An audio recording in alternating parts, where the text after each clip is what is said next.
¿Qué tal? La ley del sí es sí nació de la politización que la izquierda hizo del llamado caso de La Manada. 5 indeseables que cometieron una brutal violación durante las fiestas de San Fermín de 2016. Gobernaba Rajoy y el PP y había, por tanto, que exprimir el asunto. De los 5 lo supimos todo, básicamente porque eran españoles y porque gobernaba el PP. Nombres, apellidos, fotos, profesiones, antecedentes penales. Si hubieran sido extranjeros o hubiera estado gobernando Soel, les aseguro que el caso hubiera sido probablemente una noticia breve en la sección de sucesos. Porque de las manadas, muchas de ellas de extranjeros, que a diario hoy siguen violando en España, no sabemos ahora nada. Ni se les llama manada, ni sabemos sus identidades, ni hemos visto sus fotos, ni sabemos si son españoles o extranjeros, si están en situación regular o irregular, ni a qué se dedican, nada de nada. La justicia cayó con todo el peso de la ley antigua sobre los integrantes de la manada, que no merecen otra cosa más que, como tantos otros cerdos como ellos, pudrirse en la prisión. Sánchez, Pablo Iglesias, Irene Montero, la izquierda podemita y el PSOE y sus coros mediáticos y tertulianos explotaron aquel asunto y en cuanto llegaron al poder, haciendo gala de su ignorancia y prepotencia, aprobaron la ley del sí es sí sin escuchar a todos los que advirtieron lo que ocurriría. No pretendían hacer una ley de verdad, porque no creen en las leyes ni en la cárcel, ni ayudar a las mujeres, nada de eso. Pretendían solamente hacer propaganda barata. Pese a la reforma aprobada solo gracias al PP y 6 meses después, la ley del sí es sí sigue hoy sacando violadores a la calle y rebajando condenas, como la del individuo de la manada de hoy. Irene Montero, Yolanda Díaz, el propio Sánchez, que la ha defendido, siguen en el gobierno. Dimisiones, ya saben, 0. Eso sí, en pocos días aprobaron en la legislatura pasada el indulto y la desaparición de la sedición para que los golpistas catalanes pudieran salir de la cárcel, como los violadores de mujeres. Montero, Díaz, Sánchez siguen defendiendo a día de hoy la ley del sí es sí como algo poco menos que mundialmente pionero. Hablan para iletrados, evidentemente, hablan para idiotas. Pero el problema hoy ya no son ellos desde el 23 de julio. No nos engañemos. Millones de españoles bendijeron esto con su voto aquel día. 10.774.976 ciudadanos españoles votaron el 23J a este gobierno. Votaron al PSOE y a Sumar, al gobierno que saca violadores a la calle, pacta con terroristas y se rinde ante golpistas y delincuentes que quieren destruir nuestro país, nuestra democracia y nuestra paz. Casi 11 millones de personas que han votado al gobierno presidido por un individuo que lleva 5 años mintiendo en la cara de todos sistemáticamente. De manera que disfruten lo votado y que sigan saliendo violadores a la calle. Enhorabuena a esos casi 11 millones de españoles que tienen, en mi opinión, un serio problema moral y que son cómplices directos de esta barbaridad.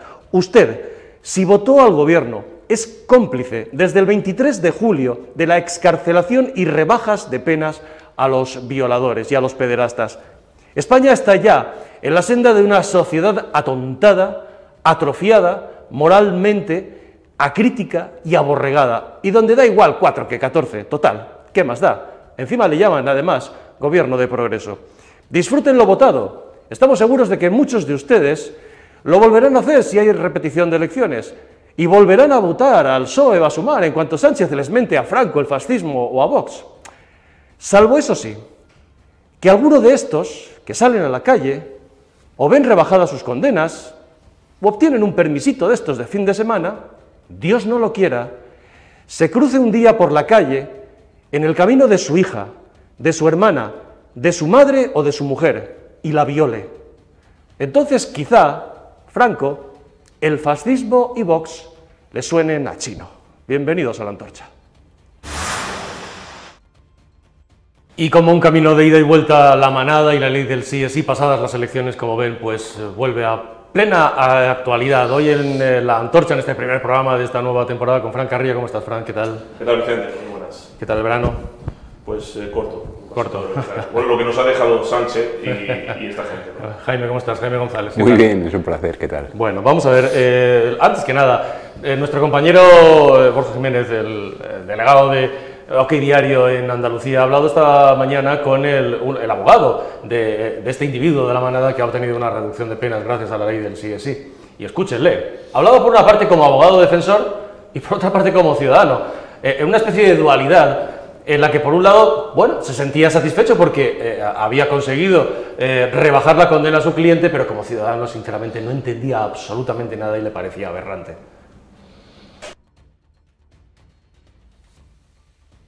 Si usted piensa que la cárcel no es la solución, pues a estos chicos un año menos. Un año menos. Se tendría que estar contenta. Felicidades, señora Montero. Felicidades, señora Vicky Rosell. Felicidades, señora Yone Belarra. Felicidades, señora Pablo. Es que es así. Es que no hay más. Es que no hay más. Si tú haces una ley y si tú haces una ley, vamos a ver. La explicación es muy sencilla. Yo hago una ley en la que reduzco los mínimos de las penas en los delitos. Entiendo que lo que quiero es que se apliquen esos mínimos de la pena en los delitos. Que resulta que eso es con carácter retroactivo porque es que fíjate tú qué casualidad que la Constitución dice eso y el artículo 2 del Código Penal dice eso.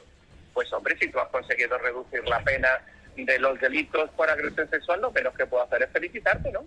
Es un despropósito todo.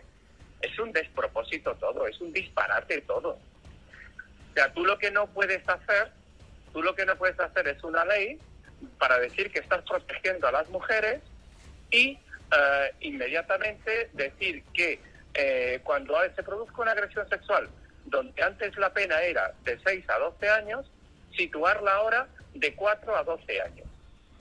Porque, oiga, lo que eso supone es que la pena mínima, que es la que se debe aplicar normalmente si no se dan circunstancias de mayor gravedad, por los mismos hechos, a usted lo que le va a ocurrir es que le van a condenar a 4 años en lugar de a 6, como decían anteriormente.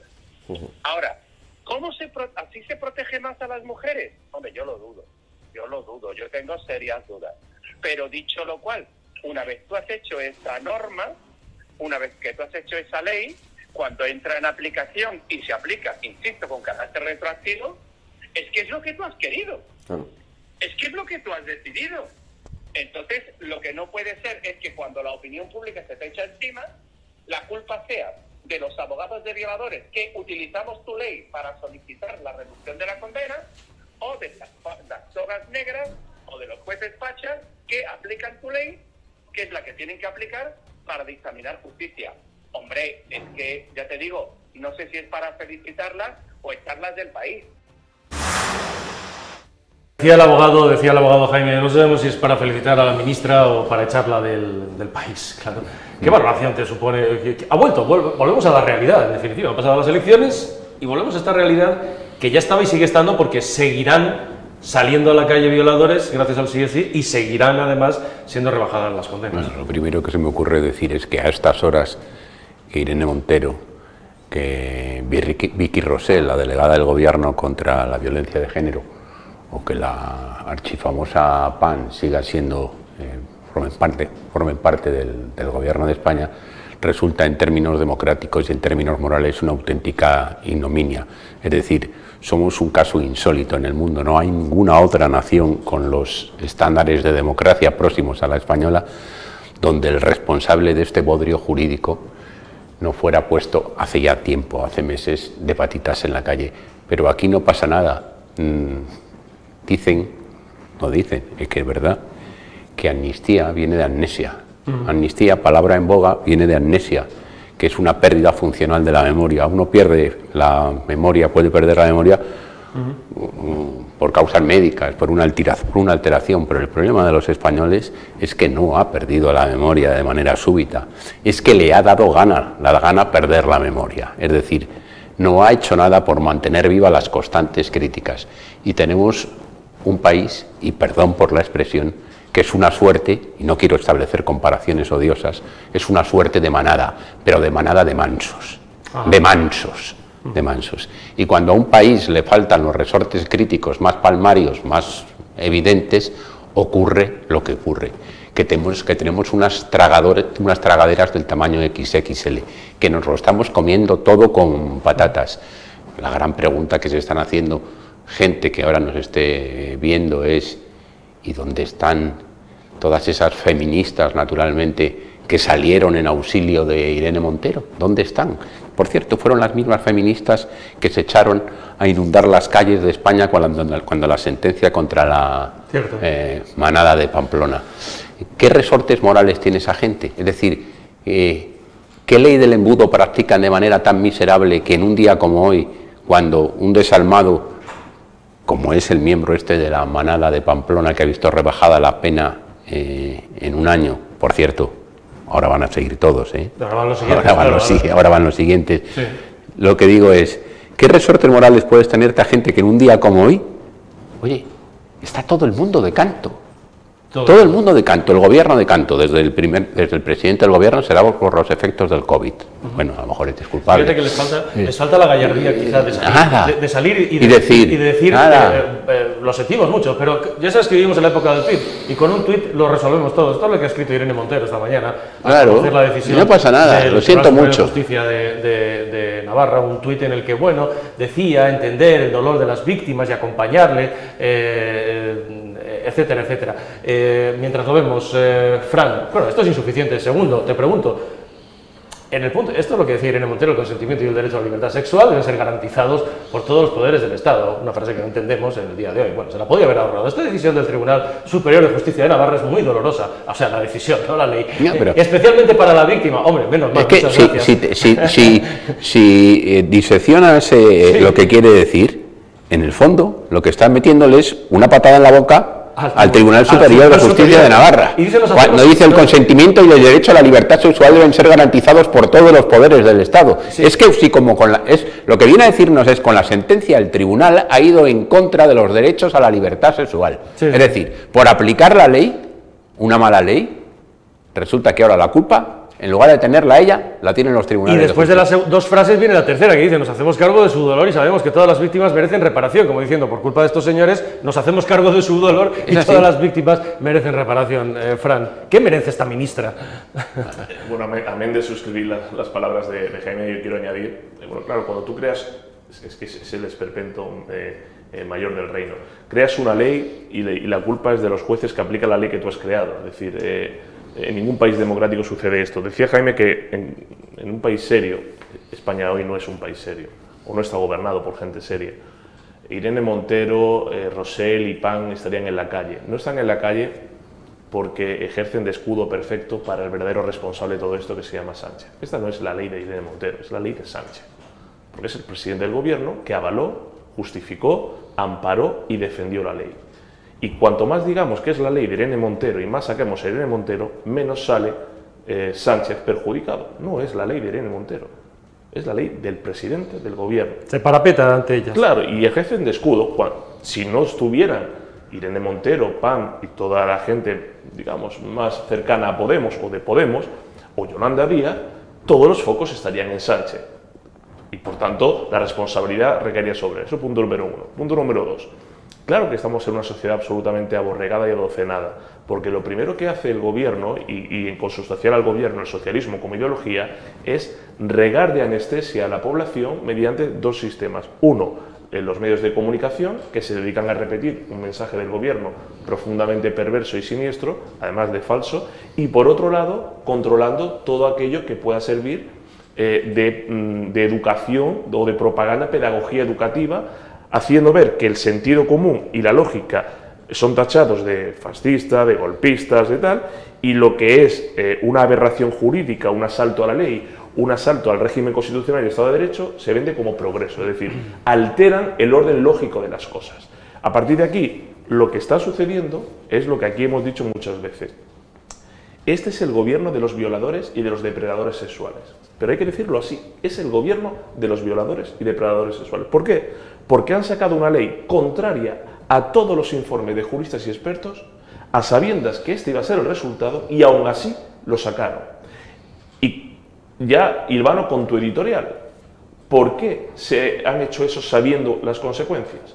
Porque tienen detrás a 10 millones de españoles que, pase lo que pase, le van a seguir apoyando. Bien porque sean colaboracionistas indirectos, es decir, una sociedad anestesiada a base de subsidios y subvenciones o ayudas, o a base de secta, es decir, partido, partido y partido. Hago un matiz. El otro día salió el señor Felipe González criticando a Sánchez como si fuera el mayor opositor del mundo, pero concluyó su intervención diciendo, pero le voté. Es decir, es una secta. El Partido Socialista y el socialismo es una secta. Y esa sociedad aborregada sabe, porque a estas elecciones sabía que esto que está haciendo Sánchez lo iba a volver a hacer y que esto iba a pasar, y aún así le votaron.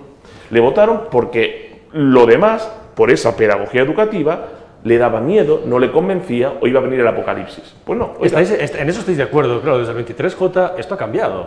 Bien, podemos señalar la responsabilidad política de Sánchez, decir que es un mentiroso, que si Irene Montero no dimite, que aquí no dimite nadie, pero claro, desde el 23J hay casi 11 millones de españoles que han bendecido esto. Y decir los dos, una sociedad acrítica, aborregada. Bueno, pero yo y más que crítica, yo diría sumisa. Porque una cosa es acrítica y otra es sumisa. Fíjate, yo ahí repartiría culpas por igual, e incluso yo sería capaz de incluirme. Es decir, no basta con hacer el dibujo de un país según el cual la mitad de la población, por ser de izquierdas, es borrega y es mansa, porque eso sería un disparate, un disparate. Yo no creo que los 11 millones de personas que han votado a Pedro Sánchez o a Sumar o a otras formaciones distintas a lo que representan PP y Vox sean una pandilla de mansos con el encefalograma. No, la mayoría los hace convencidos. Creen en eso. Yo lo que digo, si la situación del país es la que es, y evidentemente los tentáculos del poder están llegando hasta los últimos extremos de todas las instituciones y lo están volando absolutamente todo, depauperando absolutamente todo. La otra parte, entre las que nos incluimos, y los otros 11 millones o más de 11 millones de españoles que no han votado por esta gente, tenemos que ser lo suficientemente listos, inteligentes y sagaces para saber que o planteamos un plan, un modelo de estrategia común, o estos nos pasan por encima. ¿Qué quiero decir? Absolutamente. ¿Qué quiere decir? Que a lo mejor también la culpa la tenemos nosotros. No, por supuesto. Que a lo mejor la tenemos la culpa. Que eso de echarle la culpa al otro lado porque son mansos y becerros, no. Totalmente de acuerdo, Jaime, pero fíjate, porque hoy el presidente Aznar ha planteado que hay que rebelarse contra esto. Si tenemos una oposición absolutamente desorganizada, que no se entiende ni entre ella. A nivel nacional, porque en algunas comunidades no han tenido más remedio que entenderse. Cuando no hay un liderazgo político y social que sepa vertebrar y unir a la nación española. Cuando no hay ni siquiera un partido, y yo, perdonadme que tire en su momento para casa, Ibarra, que representaba lo que representaba Ciudadanos, que hoy se echa más en falta que nunca. Cuando no hay un discurso que sepa llegar a esa mayoría de la población que hoy se siente huérfana de la mayoría de los partidos. Y por el otro lado tenemos a una persona que está plenamente convencida de que la autocracia que quiere implantar va a ser validada por la población. ¿Por qué? Porque en todo régimen antidemocrático que se implanta necesita de tres factores. Uno, los que van a liderar el cotarro autoritario. Dos, esos quintacolumnistas y colaboracionistas que bien regados y comprados amplifican el mensaje. Hablo de los medios de comunicación, estamos viendo en estos días al País, la SER o la Sexta, hablando de que la amnistía es perfectamente posible y constitucional y que en España está habiendo avances de progreso. Y tres, la población cautiva, borregada, sumisa, servil o complaciente que admite que ese derribo del Estado de Derecho pueda ser posible. Cuando tú tienes estos tres ejes perfectamente estructurados y alineados, es muy complicado derribar eso. Y estamos hacia una dictadura, que es lo que quiere el señor Sánchez, porque en el momento en el que Sánchez conceda la amnistía, España de facto deja de ser una democracia.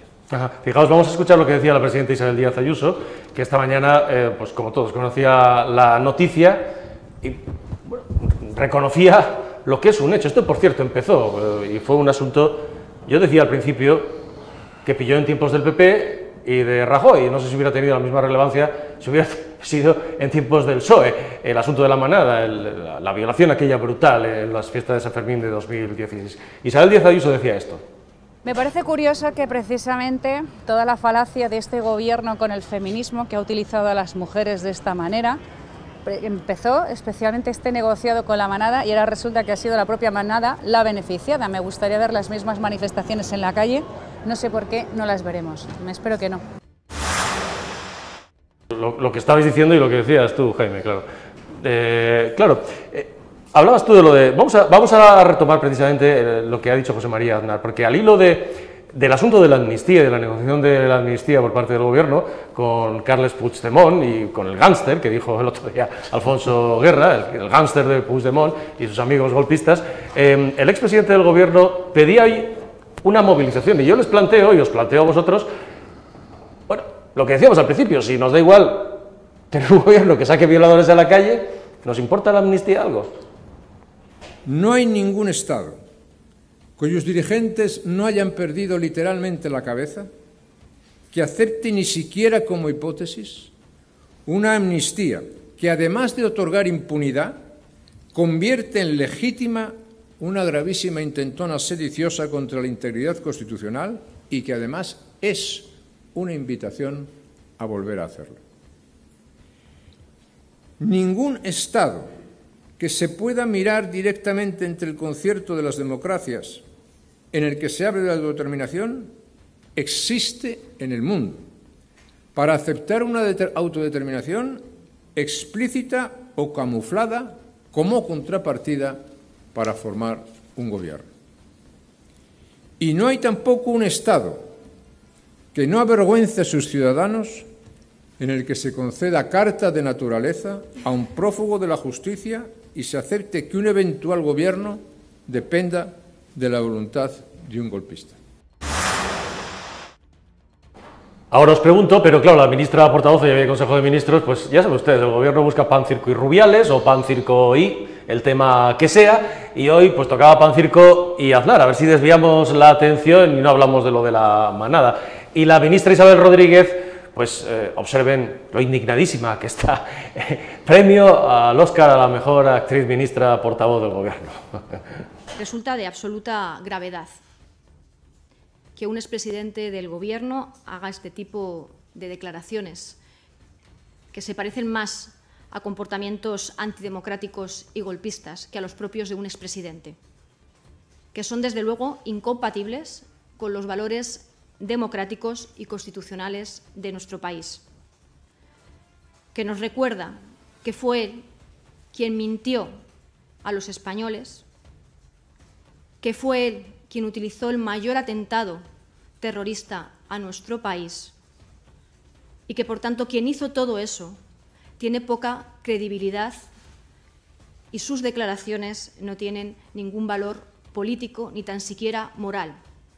Pero sí creemos desde el Gobierno que, por lo que representa su figura y el papel que aún tiene en el Partido Popular, requerirían de la petición inmediata del señor Feijóo para que la rectificara en aras al interés de nuestro país, de los valores constitucionales y democráticos que no son propios y que no se corresponden, insisto, con este tipo de comportamientos propios de sistemas antidemocráticos y estos llamamientos golpistas. Hay que reírse, porque claro, se te está riendo, Jaime, pero es que yo creo que lo ensayan, ¿no? Esta sobreactuación de que lo ha dicho esto, ¿no? Entre otras cosas, es que a mí lo que me llama poderosamente la atención es que tú te coges las declaraciones de José María Aznar, presidente que fue del gobierno, y las pones en paralelo con las de Felipe González, y no han dicho cosas muy distintas. Si me apuráis, ha dicho prácticamente lo mismo. A Felipe González le han llamado facha estos días, en las propias bases socialistas. Claro, si a los suyos le llaman lo que le han llamado a Felipe González, ¿qué le van a llamar a alguien que era presidente de un partido que estaba en las antípodas ideológicas del Partido Socialista? Es que es eso, es meterte el... Son totalitarios por naturaleza. Bueno, ahora, esta señora tendría un gran futuro como portavoz del gobierno de Maduro, de Evo Morales, de López Obrador, pero un gran futuro, porque es absolutamente liberticida, es decir, quieren restringir la libertad de expresión de las personas. Es decir, lo que es golpista es tachar de golpista la libertad de expresión. Lo que es golpista, y este gobierno está reproduciendo punto por punto, repito, punto por punto, los trágicos sucesos que entre 1934 y 1936 llevaron a una guerra civil en este país, que es cargar contra la mitad de la población, atacar al que piensa diferente, acosar a la oposición, insultar al que dice un mensaje diferente al gobierno, atacar el Estado de Derecho, favorecer a delincuentes, empobrecer a la población, comprar a los medios de comunicación, y amnistiar después a los golpistas catalanes y hacer leyes al dictado de un capricho personal. Y devolverlos a su puesto en la Generalitat. Punto por punto. Y ante eso, ¿qué hay que hacer? ¿Que la población calle? No. ¿Que la población obedezca? ¿Que la población no responda? ¿Y qué hacemos, Jaime? Porque bueno, yo creo que hay que utilizar naturalmente todos los medios e instrumentos legales que tenemos a nuestro alcance. La manifestación me parece que es un instrumento que en estos momentos sería contemplable en legítima defensa. Esto es muy claro. Señores, o nos movilizamos o hacemos algo o nos pasan por encima. Nos van a pasar por encima. Todos aquellos que naturalmente todas las mañanas se santiguan diciendo qué barbaridades y luego naturalmente no tienen una posición activa en contra de esta gente, pues bueno, podrán tener sentido común, pero a lo mejor hay que pedirles un plus de coraje. Ya sé que es complicado, ya sé que a veces defender valores y principios es muy cansino, pero yo creo que se han traspasado todas las líneas y esto obliga a una estrategia de movilización permanente por parte de ese electorado que no ha votado al socialcomunismo. ¿En la calle también es necesario? Y en la calle, pero claro, y aunque diga el gobierno eso, ya está la foto de Colón y pues cuanto más digan, más nos echamos. Aquí está el error, a mi modo de ver, yo os hago un matiz. En estos días ha circulado por WhatsApp mensajes anónimos que llamaban a la gente a manifestarse en los ayuntamientos de las ciudades. Bien, nadie sabe quién ha convocado eso. Pero había mucha gente, que no es sospechosa de ser socialcomunista, entre ellos, por ejemplo, yo leí en redes sociales al señor Vidal Cuadras, etcétera, diciendo que ellos no tenían nada que ver con eso y tal. Pero bueno, eran 3.000 en Madrid, 500 allí, le hacían cosquillas al gobierno. Las manifestaciones que se hagan, que deben estar organizadas, lideradas, coordinadas y bien ensambladas y no cada uno haciendo la guerra por su cuenta, no deben hacerse ni en Cibeles ni en Colón. Deben hacerse en Moncloa y en Ferraz. Deben hacerse delante de los ministerios y ante los medios de comunicación que están amparando y protegiendo esto. No en Cibeles y en Colón. Pero para eso hay que tener, pero para eso las dos grandes organizaciones que pueden hacer eso, que son el Partido Popular y Vox, tienen que tener cero complejos en ir de la mano y en hacerlo. Porque la foto de Colón, ¿sabéis quién lideró la foto? Complejos mutuos, ¿Quién impulsó la foto de Colón? Precisamente cuando empezó todo el tema de amnistiar y de proteger y tal. Esa concentración, no fue una manifestación, fue una concentración a la que estaba invitado el Partido Socialista y declinó ir, la lideró Ciudadanos. Lideró Albert Rivera. Y acudió PP, acudió Vox, PSOE declinó ir y era contra la mesa bilateral esas cosas que se montaron. Sí. Ahora, ¿por qué la oposición, me da igual que Feijóo, Abascal que Feijóo, no llaman a esos 11 millones de españoles a decir vámonos delante de Ferraz, vámonos delante de Moncloa y de allí no nos quitan nada? ¿Hay complejo o hay miedo de nuevo y estaríamos? Es como una pescadilla que se muerde la cola. Estas cosas de, bueno, es que entonces así activamos el voto de la izquierda. Yo no sé quién es más culpable, lo único que sé es que el resultado ha sido absolutamente insatisfactorio. Es decir, yo al Partido Popular, ¿qué le reprocho? Yo le reprocho al Partido Popular haberle comprado en muchas ocasiones, en multitud de ocasiones y en momentos críticos, en plena campaña electoral, digamos, el relato mental de la izquierda en relación con Vox. Hasta tal punto que evidentemente... Ojalá solo fuera eso. Sí, pero eso me pareció fundamental, me pareció el error de estratégico más contundente, porque tú veías a Sumar y al Partido Socialista que tenían un reparto de papeles perfectamente establecido. Definido, absolutamente. Cuando ya estabas gobernando comunidades autónomas con ellos. Sobre todo absolutamente, es decir, tenían un reparto de papeles perfecto. Perfecto. Entonces habrá que asumir cuáles son las virtudes del enemigo y poner en valor cuáles son las deficiencias de los nuestros. Oye, una virtud del enemigo es que la propaganda y el reparto y la cuestión táctica y estrategia son mejores. Y vamos a asumir que son mejores. Por tanto, si son mejores, ¿qué es lo que tenemos que hacer nosotros, la otra parte? No me refiero ya a los políticos, sino al sustrato electoral. Entender que son mejores y demandar de los partidos que representan las antípodas ideológicas de lo que representa el socialcomunismo, que tengan mucha más capacidad, mucha profundidad de pensamiento y, desde luego, que no se pisen la manguera, coño, en plena vísperas de unas elecciones generales, porque eso fue hacerle el juego, darle un balón medicinal al presidente del gobierno. Claro, yo lo he escuchado a algunos dirigentes ya digamos de la parte alta del PP, y en los primeros días después de las elecciones, en un primer análisis, casi a bote pronto, que debió haber una llamada al más alto nivel, de decir, oye, en primer lugar, calladitos todos aquí hasta después de las elecciones generales, como hizo el PSOE, que pero por la cuenta que les tiene. Resolvió lo de Bildu y lo de Navarra después de las elecciones, hasta ahora chitón. Al señor Sánchez y todo, ahora hay absoluta orden por parte de Ferraz y de Moncloa de silencio, mientras no sabemos lo que están pactando con Puigdemont, o no pactando, ¿no? Y que evidentemente el propio PP, empezando desde Valencia, pasando por Extremadura y a otros lugares, se metió en el fregado de entrar en la madriguera del PSOE, en el terreno en el que quería. Pero aparte de eso, el fallo de la estrategia del PP es no tener un discurso cohesionado y unificado. Vamos a ver. ¿Y acomplejado? Bueno, lo de acomplejado viene desde la época de Aznar. Ya el complejo. Yo no escucho nunca a un líder socialista decir: yo quiero captar los votos del centro derecha moderado templado. Sin embargo, siempre que sale un líder del PP, los últimos, Casado y Feijóo, yo quiero captar al socialista templado, al socialista moderado. Oiga usted, 11 millones de votos la derecha y no hay socialistas moderados y templados. No, vamos a ver. Si el Partido Socialista ha naturalizado, ha normalizado y ha blanqueado en este país los gobiernos y pactos, ya no con Sumar, que es el comunismo más abyecto, sino con el terrorismo de Bildu y con el separatismo, y no ha pasado nada. ¿Tú por qué tienes que aceptar y comprar el mensaje de que Vox es la extrema derecha y el fascismo cuando no lo es? Sobre todo cuando ya has llegado a un acuerdo en comunidades autónomas para gobernar. Si tú sales diciendo, no, yo dejo a mis varones libertad para que hagan lo que quieran, te sale una señora en Extremadura, asesorada por un señor de extrema izquierda, que la quiere convertir en el Ayuso de Extremadura. Y te suelta aquello de que yo con Vox no voy a ningún lado. Y le da dinamita a la izquierda para tener semanas de relato.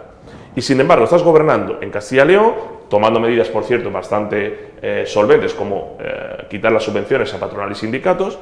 Vas a gobernar en Aragón, en Baleares, en Comunidad Valenciana y la última en Murcia.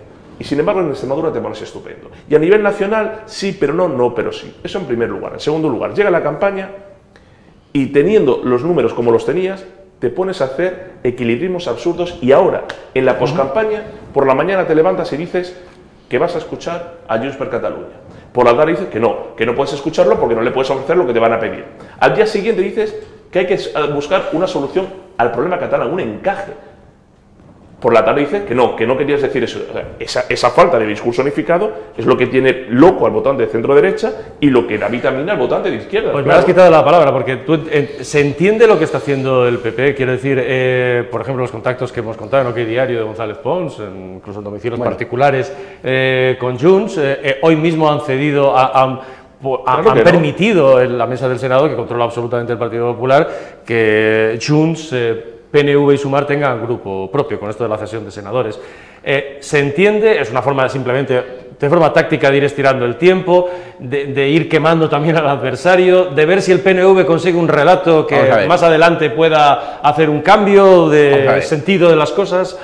¿Cómo lo ves tú? Yo no quiero ser maximalista. Cualquier contacto con Junts es un ejercicio de alto riesgo. Y todos los ejercicios de alto riesgo tienen que llevar aparejados un libro de instrucciones y un manual para que el electorado del PP entienda lo que está pasando.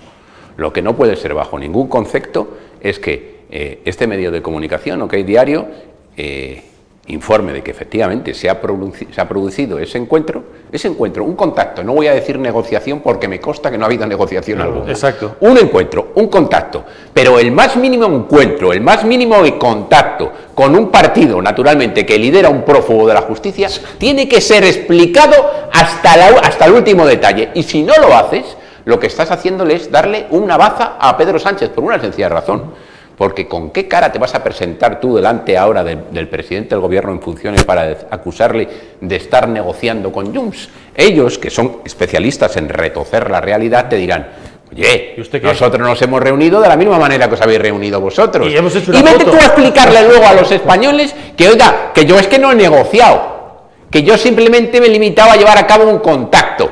Estos, que son especialistas en distorsionarlo todo, te meten en el mismo saco y estás muerto. Por tanto, hay que llevar un libro de instrucciones, ser muy didáctico, un foco y anunciar efectivamente. Claro. Para los que conocemos bien a Sánchez, es que ni siquiera contacto. Oiga, que con un delincuente ni contacto. No hay negociación ni contacto. Es que la base social del Partido Popular y Vox, que son 11 millones de personas, no quieren ni el contacto, que es lo que en el PP no entienden. O sea, si tú no te reúnes, la única diferencia entre Junqueras y Puigdemont es que Junqueras entró en la cárcel, pero los dos son delincuentes, por haber impulsado, amparado y defendido un golpe de Estado contra la Constitución. La base electoral del Partido Popular y de Vox Y yo estoy convencido de que el 98%, el 99% de esa base electoral no quiere ni contacto. Pero ni contacto ni para hablar, ni contacto. Seguro. Y gran parte de la base social... Y si por aquí fuera no habría contacto. Claro, pero ya que tienes el contacto, lo que no puedes hacer es tener un contacto y esconderlo. Porque como te pillen con el carrito de helado, está perdido. Sí, porque además no han tenido ningún problema, Poli. Vamos a ver las imágenes nuevamente de Puigdemont con Yolanda Díaz, en que como no pasa absolutamente nada, pues van, se hace un viaje y se dan la mano. Quiero decir, ellos incluso podrían decir que lo han hecho públicamente, ¿no? Que no ha habido ningún contacto de tipo secreto. Os pregunto, mientras vemos esa imagen y las de la diada de ayer, ¿el fiasco de la diada de ayer le beneficia a Sánchez? Quiero decir, va a salir con el rollo este de os veis, conmigo la cosa va mejor, sí, porque ya solamente fueron 100.000 en la diada, etcétera, etcétera, y el fiasco y el pinchazo de la diada de ayer pues beneficia al relato de Sánchez. Es evidente. Con vistas incluso a llegar a decir no acepto el chantaje y no me presento a la investidura, elecciones de nuevo. Es evidente porque además lo va a retorcer tanto que va a hacer la versión inversa de lo que es la realidad, porque él va a decir, fijaros qué pacificada está Cataluña, fijaros cómo ya no hay altercados sociales, porque claro, es que lo que hay que hacer es entenderse, no. Cataluña está así, no Cataluña. La parte separatista de Cataluña, que gobierna de forma dictatorial desde hace décadas, porque Sánchez le está dando todo lo que están pidiendo y ese es el precio que se está pagando. Es decir, está utilizando y alterando la Constitución, utilizando y alterando las leyes que conforman el Estado de Derecho para que hagan de su capa un sayo, sin cumplir sentencia del Tribunal Supremo. Marginando y abusando de la mitad de la población con el tema lingüístico, persiguiendo a las fuerzas y cuerpos de seguridad del Estado, es decir, haciendo lo que ha sido siempre la dictadura nacionalista en Cataluña. Y ese es el relato que va a vender Sánchez cuando la realidad es la que estamos contando. Ahora bien, ¿qué es la segunda parte que va a vender Sánchez? Que como gane el Partido Popular, Cataluña se va a incendiar. No la Cataluña separatista que no cumple las leyes y que se salta la Constitución, no. Cataluña. Bueno, eso lo dijo es el relato nacionalista. El propio Santiago Abascal lo dijo en campaña. Yo la verdad es que quien tenga capacidad para predecir sin mucho margen de error lo que puede pasar de aquí a 2 meses es un mago. Es un mago, ¿no? Sí. Y yo no me atrevo, es decir... Más con un mentiroso profesional como este señor que puede hacer A o B. Sánchez, yo no me atrevo a decir, y a mí cuando me dicen, bueno, bueno, a mí la gente te conoce porque sales por la tele y tal, y se te acerca la gente, se te acerca la señora después de salir del supermercado, ay, permítame decirle a usted, por favor, usted que está al tanto de lo que va a ocurrir y qué va a pasar. Pues yo le digo, honestamente, no, señora, si le dijera algo distinto que no tengo ni puñetera idea, le estaría faltando a la verdad. Por tanto, es que nadie lo sabe. Pero yo creo que tampoco lo sabe el propio Pedro Sánchez. A estas alturas, el propio presidente del gobierno yo creo que tiene un plan A y un plan B. Tiene firmada si puede amarrar la investidura, la amarra. La amnistía la podrá tener firmada, eso estoy de acuerdo. Pero fíjate que en eso puedo estar convencido de que él ya tiene... las tragaderas de la amnistía las tiene ya asumidas. Pero imagínate que no da tiempo. Imagínate que no da tiempo para tramitarlo. Y que el prófugo de Waterloo le dice, pues mira, en estas circunstancias no. Ten en cuenta que en ese caso, tendríamos que ir a unas nuevas elecciones y él habría perdido la baza de trasladar a la opinión pública la idea de que yo, presidente del gobierno, les he tendido la mano. Pero como yo no estoy para soportar chantajes ni extorsiones de los que quieren romper España, es decir, poniéndose el traje de patriota, voy a unas nuevas elecciones. Y eso lo puede hacer, pero lo puede hacer sin que los españoles interioricen que les ha dado la amnistía, porque si les ha dado la amnistía ya se les joroba el plan. Solo no estáis viendo que Sánchez no está apareciendo en estos días. Claro. Es decir, quedan 2 semanas para la investidura. No, hay absoluta orden de lo más discreto posible a todo el mundo. La tiene firmada. Quedan 2 semanas para la investidura. Vamos a ver cómo sale Feijóo de ella. Porque inmediatamente el rey llama a Sánchez. A Feijóo le caiga, llama a Sánchez. Sánchez puede decirle esto que acaba de decir Jaime. Exactamente. Y ahí Sánchez va a calcular. Viva España, viva la Constitución, ¿no? Sánchez, es decir, yo hace poco lo escribí en este periódico y lo puse también en un tuit. Hay que dejar, y lo digo por la oposición, hay que dejar de pedir sentido de Estado a Sánchez. Sánchez no tiene sentido de Estado. Sánchez solo concibe cómo alcanzar el poder y cómo ejercerlo. a costa de lo que sea y de quien haga falta. O sea, sentido de Estado Sánchez no va a tener. Los digo por los semper de la vida, que piden de forma moderadita sentido de Estado. No, Sánchez no tiene sentido de Estado. Y parece mentira que a estas alturas lo tengamos que repetir. Sánchez lo que va a calcular cuando llegue el momento es cómo va a obtener antes el poder. Si lo obtiene gracias a esa amnistía, que ya creará las cortinas de humo necesarias para que no se hable de eso mucho tiempo y que a la población española le da igual, o yendo a unas nuevas elecciones en las cuales él se venderá como el garante del mantenimiento de la unidad de España. En cuanto calcule eso y tenga los datos, como hizo en su momento cuando convocó elecciones en una noche generales, tomará una decisión. Tomará la decisión. Ya. Y ahí, al final, por eso te digo yo que todavía no estamos en el momento de saber si efectivamente va a optar por el plan A, es decir, cojo la presidencia del gobierno al precio que sea y arriesgándome a una legislatura corta y además brutal desde el punto de vista político, con herencia económica propia, o arrogándome el papel de gran salvador de las esencias constitucionales y presentándome a los españoles como el hombre que no claudicó ante las peticiones de un golpista. Y otra pregunta que os hago yo, para que se vea la mentira del sistema, que estamos en una democracia de partidos y no de ciudadanos. En dos territorios cuya población el 90% está en contra de la amnistía, los diputados socialistas del PSOE...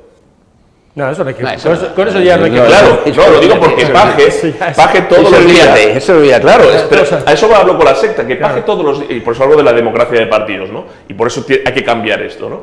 Paje todos los días sale en contra de la amnistía y de que esto no Pero se porque quede... es rentable políticamente, y sus diputados, no nos engañemos.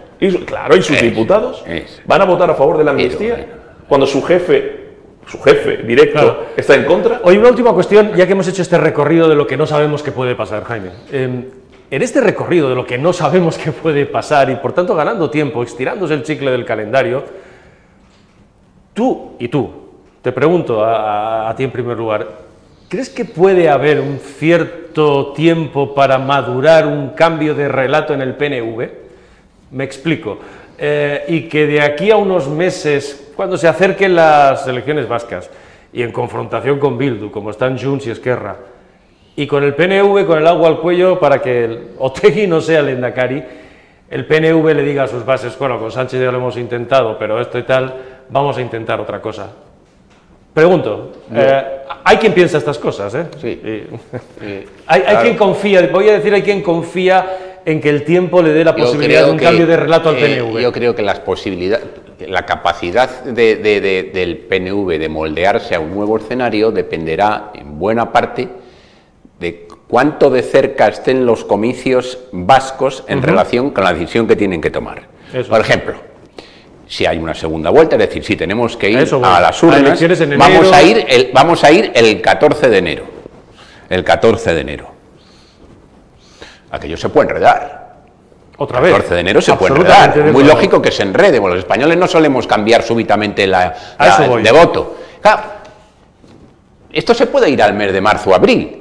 Plenas elecciones vascas. Eso es. Plenas elecciones vascas. Con Bildu de favorita. Claro, con Bildu de favorita. Bildu de favorita y Otegi por eso te digo que yo tampoco te puedo contestar a eso, no porque no quiera, sino porque depende naturalmente del calendario, del contexto político en el que estemos. Estirar el chicle del calendario en Génova puede ser también una...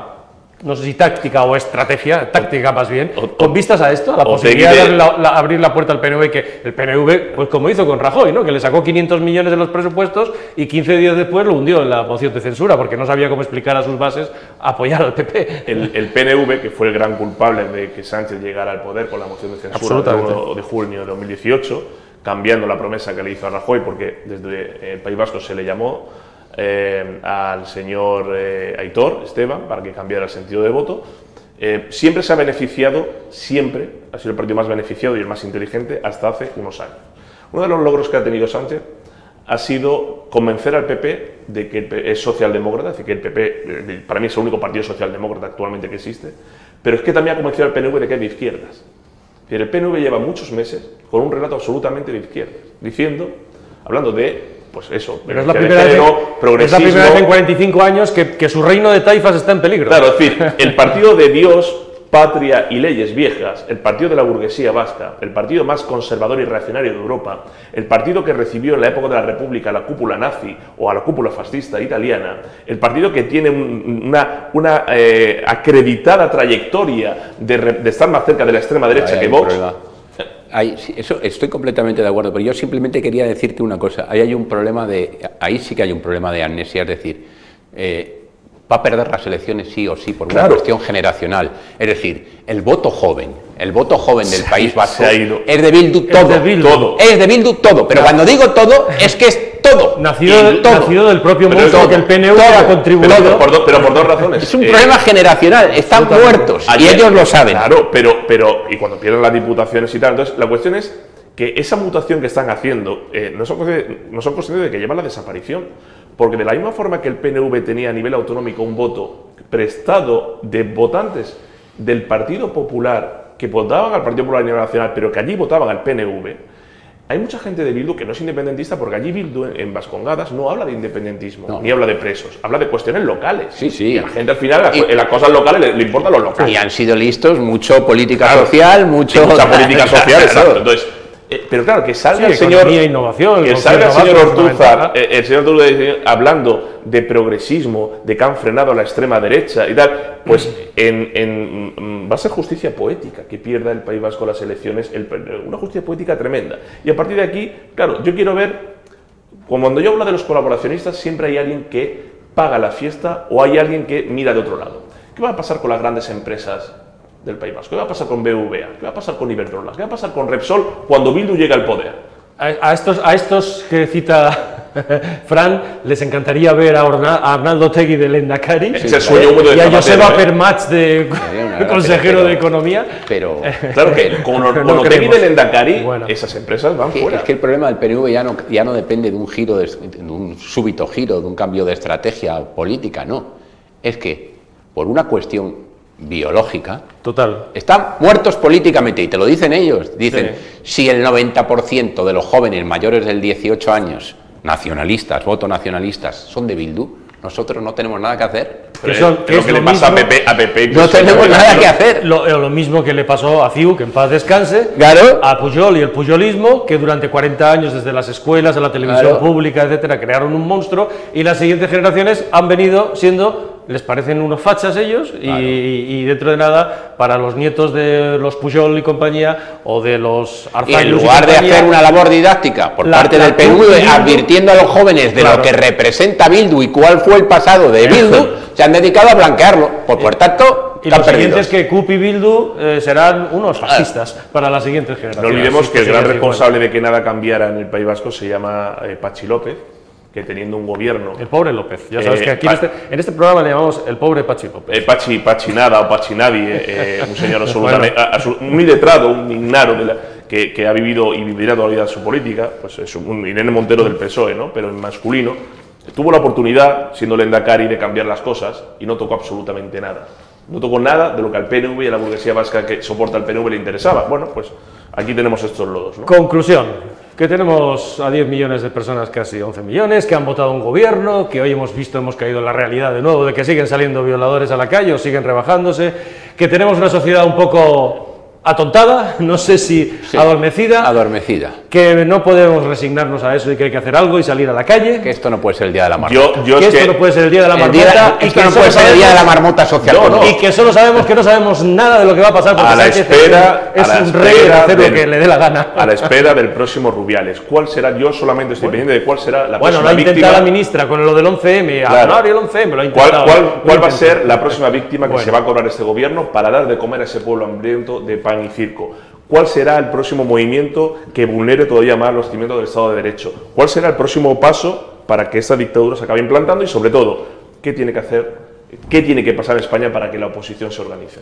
Por cierto, quiero ver, y apuntando a cosas que van a pasar este invierno, si probablemente, como todo parece, el día 31 de octubre, la princesa de Asturias, en el día de su mayoría de edad, jura la Constitución. Quiero ver a ese Parlamento en ese acto con el rey y con la princesa. Será como para verlo y, bueno, prefiero casi no adelantar nada. Bueno, Jaime, gracias. Ahora que está formándose en lo que es la instrucción militar. En la instrucción militar. Que vaya con casco. Que vaya con casco, efectivamente. Jaime, muchas gracias. Un placer. Fran, muchas gracias por acompañarnos en este primer programa de esta temporada de La Antorcha y gracias también a ustedes por vernos. Nos vemos mañana.